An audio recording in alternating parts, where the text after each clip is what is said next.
Hey guys, today we're going to take a different start with my usual analysis videos. As you can see, this isn't labeled Realism Analysis Part 1 or anything like that, because in this video I just want to discuss something that I've been asked a few times about now, and what could possibly be the foreshadowing of the future of For Honor. The topic of this video will cover the creation of the new hero Warmonger, the reusing of assets, and what this means for the future of heroes in general.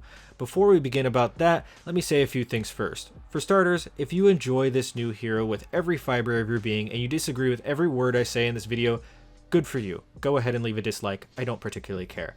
In fact, I don't wish that anyone hate this new hero, as I would much rather enjoy any new content myself.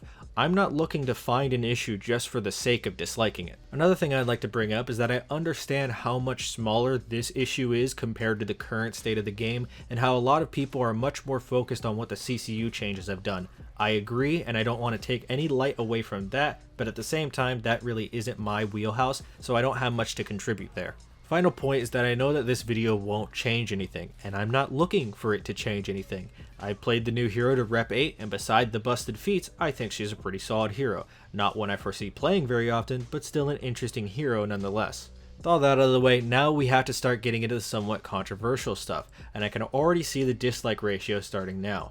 There is a firm belief that this hero doesn't reuse a lot of assets, and in some cases some people believe that this hero hasn't reused any assets at all aside from the ones that we've already seen Apollyon use in the campaign. I've already seen the Reddit post that was making the rounds about this, and I believe that the person who made it was a popular subreddit community member to my knowledge, so I don't have anything against them, but this argument that I've seen being tossed around to defend the reuse of assets is that it just happens to be a coincidence, and then show other animations that look similar to each other as well. My issue with this is, 1, using these other animations as an example by saying these aren't reused, so that means that the others aren't reused, is illogical. They are not mutually exclusive. You can have them reuse assets on this new hero while having coincidentally similar animations on other heroes. When you try to change the target of what you're trying to debunk, it lessens the value of your overall argument. I only say this because I can very much believe that they did not copy animations for the entirety of Warmonger's kit, and that she has her own unique moves. That being said, I firmly believe that there are a lot of things that have been taken from either other heroes or the campaign, and I'll explain my issue with those in a bit. I just want to quickly discuss that just because I disagree with someone doesn't mean I am against them. Discussion and disagreement are a part of adulthood, and considering that we're all playing a game rated M for mature, I hope we can all understand that. Nowadays, it feels like if you disagree with someone's opinion, it then creates an us against them scenario, and I think that's just stupid. If you disagree with something, that's okay. I know there are people who still won't agree with this video, but that doesn't mean we all can't voice our own opinions. With that settled, let's talk about assets. Now, when I say the reuse of assets, I mainly want to talk about the reuse of animations, as the reuse of armor isn't as big of an issue in my opinion, but I will address that later. Some of the animations that really stand out to me the most would probably be the really awkward guard stance animations and the warden animations. Now, to keep it short, I don't like that they reused animations from other heroes. Apollyon is fine of course, but to take things from Tiandi, what looked like Hitokiri's zone, and to go even as far as to take one of Warden's emotes is a bit far reaching if you ask me. Before anyone says, yes, I've seen the Marco YOLO video, I'm sure you're not surprised that I don't agree with his video that much either, although I do love his content regardless.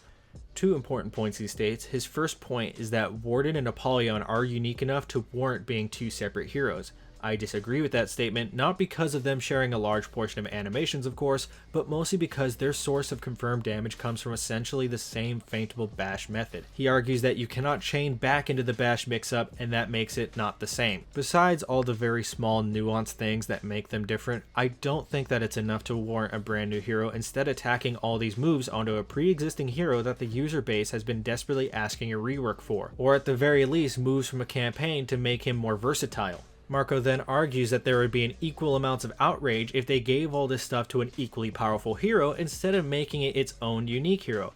I again disagree, because he's forgetting the major factor that this hero was early access locked for 2 weeks and has a set of feats that basically guarantee you any win on any breach match, or I suppose any Force match in general. Pair that with the fact that this would mean new armor for an existing hero that we as a community have been asking for a while now, this makes me think a lot of people would have had a generally positive response to it. This brings us to our second point, which he says that this new hero with its reused animations has to be the cause of the studio having to lock down due due to the pandemic. That is fair reasoning, and I assumed that for the longest time too, but I've come to the conclusion that this was most likely not the case, and I'll show you why. When Jianhu released, there was a video that showed a group of martial artists who work with Ubisoft in the creation of Jianhu.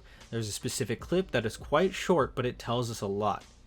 In this clip, the person literally says that they were working with Ubisoft in the spring of 2019 to create Jianhu. Jianhu was then scheduled to release on November 7th. If we give Ubisoft the biggest benefit of the doubt and say that the work was finished in the last days of spring in June, then they would still have a little under 5 months until the hero was released. Mind you, they were there to meet with the martial artists in person because they already knew what they wanted for the hero and had a baseline set. If we are to believe that the lockdown is what affected them the most, then that means we're supposed to assume that they were doing the most work from March 21st, which is when they initiated a mandatory shutdown of gatherings in Quebec, to when Warmonger was shown off, which was on July 22nd, as we know for sure that the AI versions of Estrella and her goons ended up being the final version of Warmonger. That means you're telling me that they were supposed to be doing all the animations and important things like mocap within 4 months of the release date, especially including that there were no previous heroes the season before, unlike year 3 with Jianhu?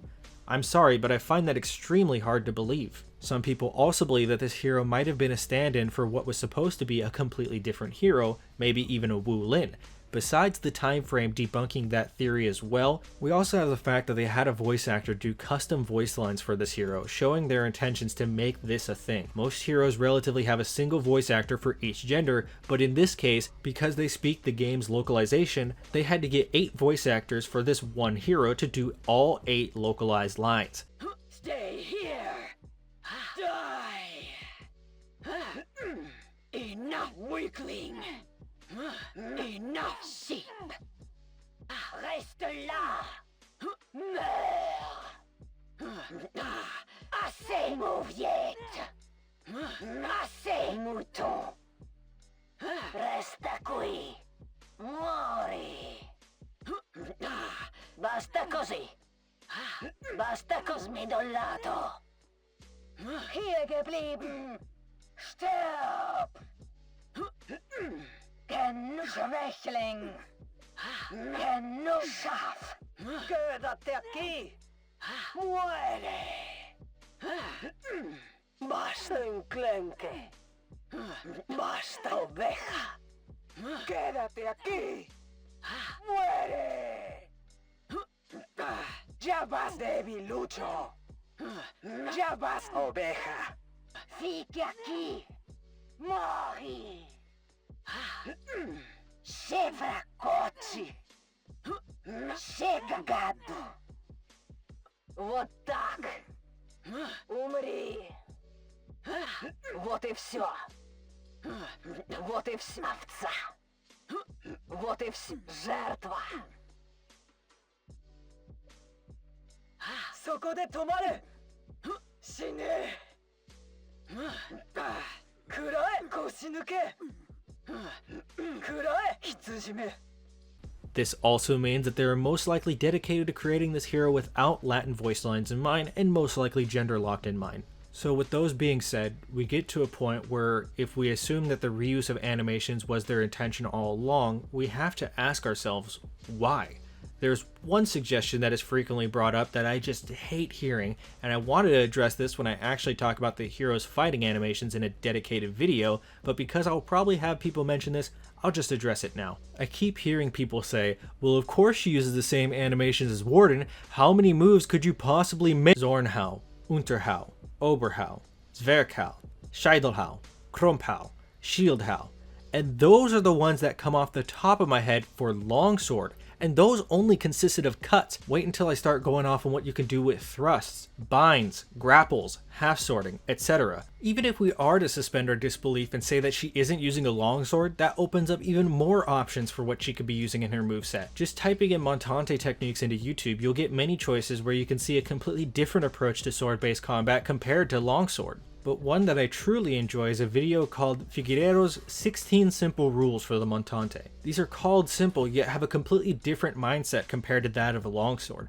So realistically, if they need inspiration, there's plenty out there. If they are somehow having difficulty finding it, then they need to hire someone who can look better. Ubisoft, if you're watching this, I am at the point where I'm willing to work as a minimum wage contractor for you to do research on this game. I will personally find you the weapons, armors, and techniques for your heroes if you just agree to implement what your fans have been asking for since the launch of the game. But that's the thing. I think they know what their fans want, they just choose when, where, and what to add when they feel like it. They finally add a full play armor sword wielder, and yet it comes at a premium. Either you pay real money or you buy it for steel, which, interestingly enough, you can pay for with money. Even if you spend your earned steel, you're still spending your hard-earned time to get that steel. I'm a firm believer in the concept of time is money. I don't know about you, but I don't have time to just slam ham and play For Honor 24/7, contrary to popular belief, of course. And this whole idea would be a little bit different if we weren't already getting content locked behind a battle pass that you have to pay for. We're starting to see more and more monetization for what seems to be no reason other than to try to get more money out of their long-time fan base that's kept the game alive. It's not like they're a small indie studio that needs to do this because the developers' families are starving. Their entire company raked in over $1 billion last year. So whatever the product is, because at the end of the day, this new hero is a product, they are a company, and companies solely exist to make money, we have to ask ourselves, what do you get for paying for this? Well, you get a few things. You get the armor you've always wanted, so they'll sell you that. You get moves that you've always wanted, so they'll sell you that too. Then you also get some very strong feats that may or may not be nerfed after the early access period. So you get to pay a couple bucks and you get to stomp people for a bit of time. That's one of the biggest issues I have with this new hero. They go and reuse a bunch of previous assets and then they ask for money. And the crazy thing is, people are okay with it. So then we have to ask ourselves, where do we draw the line? Is it okay because Warden was already strong? What are we going to do if they try to sell us Tozen and his entire kit while neglecting Orochi? I just feel like this new hero opened a can of worms that I wish was never opened. I could also just be overthinking it. I don't really know, but at the same time, I don't really care. This video is mostly for people who kept asking my thoughts on the new hero, and is also a precursor to the actual realism analysis videos that I have for this hero, and I wanted to make this video so I wouldn't clog up those videos with a bunch of my opinions, but knowing me, I'll probably still have some slip through anyways.